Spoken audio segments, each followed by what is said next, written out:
Assalamualaikum warahmatullahi wabarakatuh. Waalaikumsalam warahmatullahi wabarakatuh. Jadi di sini kita akan membuat video terkait lembaga keuangan mikro syariah. Mapelnya. Saya yang bernama Muhammad Aditya Dan lalu saya Bidana Brori. Saya Muhammad Pasirega Putra. untuk mind mappingnya setelah ini akan saya tampilkan. Setelah jeda berikut ini, Nah, jangan lupa saksikan. terima kasih.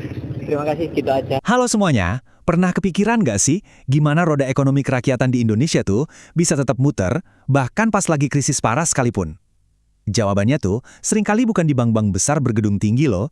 Nah, di sesi bedah materi kita kali ini, kita bakal ngebongkar habis soal ekosistem lembaga keuangan mikro syariah, atau yang biasa disingkat LKMS. Kita bakal merangkai sebuah peta konsep yang menghubungkan niat baik dengan aksi bisnis nyata yang benar-benar memberdayakan ekonomi mikro. Udah siap? Yuk, kita mulai. Oke, mari kita selami ini. Peta konsep kita hari ini bakal bercabang ke 6 arah utama. Mulai dari sejarah perkembangannya, perannya dalam ngatasin kemiskinan, kerangka aturan BPRS, lalu model BMT dan koperasi, siapa saja lembaga pengembang di balik layar, sampai ke wujud nyata produk keuangannya. Sip, kita masuk ke cabang pertama dari peta kita. Mari kita lihat akar sejarah dan perkembangan LKMS di Indonesia. Kalau ngomongin kekuatan ekosistem ini, kita emang harus nengok ke belakang dulu. Garis waktu ini luar biasa banget. Secara formal, semuanya dimulai tahun 91, pas Bank Muamalat, bank syariah pertama kita, lahir. Tapi, momen pembuktian aslinya justru kejadian pas krisis ekonomi tahun 97-98. Waktu perbankan konvensional yang pakai sistem bunga itu pada goyah gila-gilaan, sistem syariah yang pakai bagi hasil malah terbukti jauh lebih stabil dan tahan banting. Gak heran kalau kepercayaan publik langsung meroket kan? Dari situ jalannya makin mulus. OJK dibentuk tahun 2011, dan puncaknya Undang-Undang LKMS disahkan di tahun 2013. Aturan inilah yang ngasih kepastian hukum absolut biar lembaga-lembaga ini bisa tancap gas. Sekarang, kita masuk ke cabang kedua. Kenapa sih peran sosial LKMS ini benar-benar urgent buat pengentasan kemiskinan? Inti masalahnya tuh begini. Coba deh bayangin Anda itu seorang petani lokal, nelayan, atau ibu-ibu pedagang di pasar tradisional. Anda punya keahlian, barang dagangan juga ada, tapi butuh sedikit aja tambahan modal buat berkembang. Sayangnya, waktu datang ke bank konvensional, Anda langsung dihadapkan sama tumpukan syarat administrasi yang jelimet dan keharusan punya aset buat diagunkan. Boro-boro bisa dapat modal, pintu bank rasanya udah ketutup rapat duluan sebelum Anda sempat ngetuk. Jadi, poin krusialnya adalah LKMS ini hadir persis buat ngehancurin tembok penghalang tadi. Mereka nawarin proses pembiayaan yang simple dan fleksibel banget. Plus, nggak ada tuh beban bunga atau riba yang mencekik pelan-pelan. Bukannya memperlakukan masyarakat kecil cuma sebagai pihak yang ngutang, LKMS ngerangkul mereka sebagai mitra. Hubungannya dibangun pakai asas keadilan. Kalau pedagang untung, ya lembaga ikut untung. Kalau lagi seret, risikonya ditanggung bareng. Ini beneran pemberdayaan yang nyata di lapangan. Lanjut ke cabang ketiga. Kita bedah kerangka Bank Pembiayaan Rakyat Syariah atau BPRS. BPRS ini adalah salah satu wujud nyata secara formal.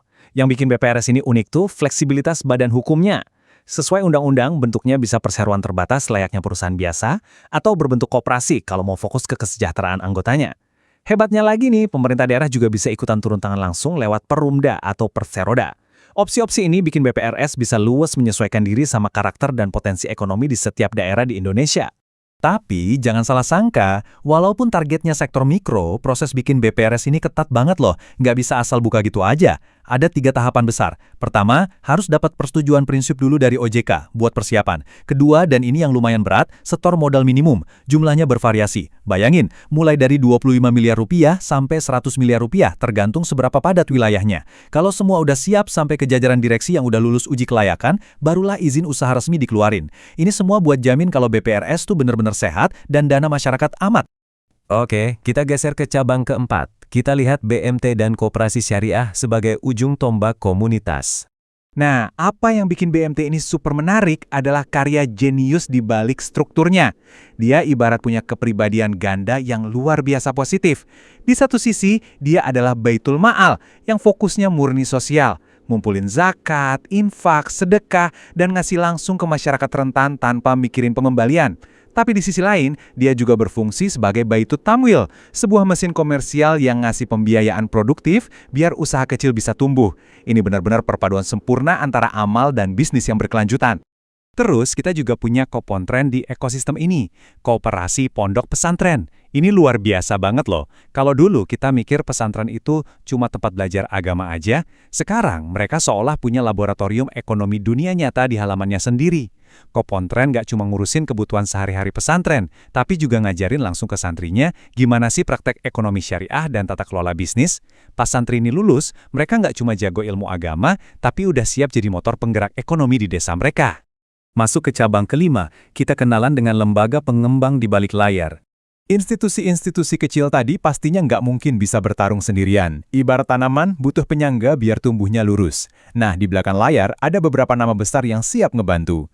Ada Pinbook yang inkubasi dan nemenin BMT bener-bener dari nol. Terus ada BMT Center yang ngerajut ribuan BMT jadi satu jaringan yang solid. Nggak ketinggalan ada Inkopsaya yang perannya ngebina koperasi-koperasi syariah dan ABS Indo yang maju paling depan buat ngadvokasi kebijakan di tingkat nasional. Tangan-tangan inilah yang mastiin ekosistemnya tetap bernafas dan nggak melenceng dari prinsip syariah.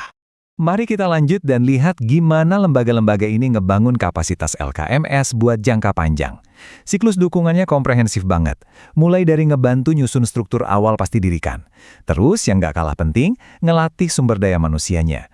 Ngurusin keuangan syariah itu kan butuh pemahaman spesifik soal akad ya. Dan terakhir, pendampingan dan pengawasan yang jalan terus-menerus.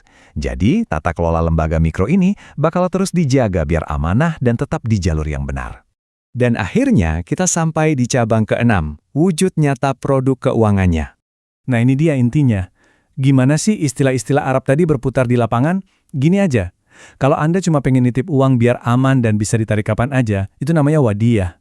Kalau mau uangnya diputur buat dapat bagi hasil, itu mudharabah. Nah, bayangin ada tukang bakso langganan Anda butuh gerobak baru.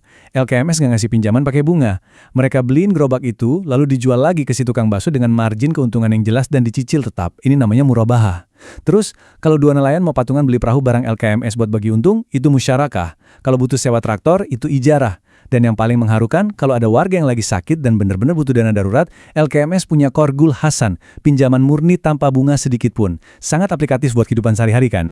Wah, kita telah melihat gambaran utuh dari peta konsep kita nih. Dari sejarahnya yang kuat, tekad ngentasin kemiskinan, struktur BPRS dan BMT, penyangga lembaga pengembang, sampai ke produk-produk praktisnya.